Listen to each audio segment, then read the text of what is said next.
Hey everyone, how's it going? This video is all about reports in GA4. Now the type of report, it's going to be an acquisition report. So let's click on the report section here in the left side menu. Brings us over here to the lifestyle section. We're going to click on acquisition and we're going to click on user acquisition. Okay. Click this button here to give us a little bit more space on the screen. Okay. We see here, first user default channel grouping, paid all the way to referral. Okay. Now there's a whole bunch of different metrics here, but you can also see that there's an event count section. So how many events fired on these various dimensions? You can change that to change from all events to specific events. Let's try just purchase, let's say. How many purchases happened on paid social between October 20th and November 16th? Now, if you have edit access to GA4, in the merchandise store, you will not. You will just have view access. So you can just change things as they appear in the acquisition report itself. But if you have edit access, you can click on Customize Report. And you can change the dimensions and the metrics. That's usually what I change as a go-to if I'm visualizing something. So here are the dimensions, all the things that you can change within that area.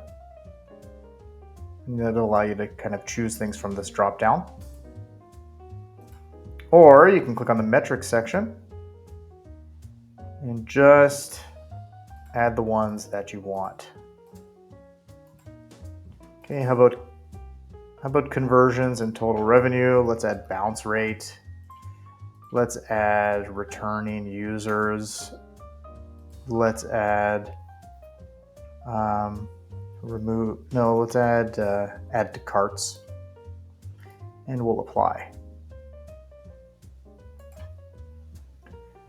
Okay.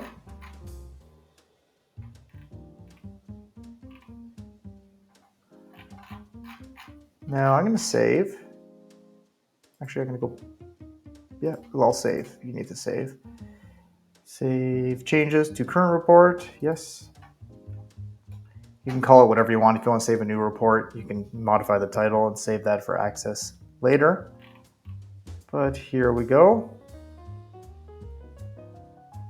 Conversions. Let's try just purchase. Total revenue. Bounce rate is there as well via these various channels. You can move this over here. Returning users also there.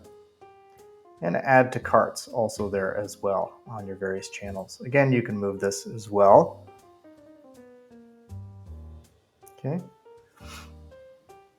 But this is good for these ones here. First user source. Okay. Facebook, Google, Instagram. And again, it applies these various dimensions to these metrics. So this acquisition report is super helpful. I use it all the time, especially for finding out bounce rate and which channels are converting. Okay, hopefully that was helpful. Thanks again. Bye-bye.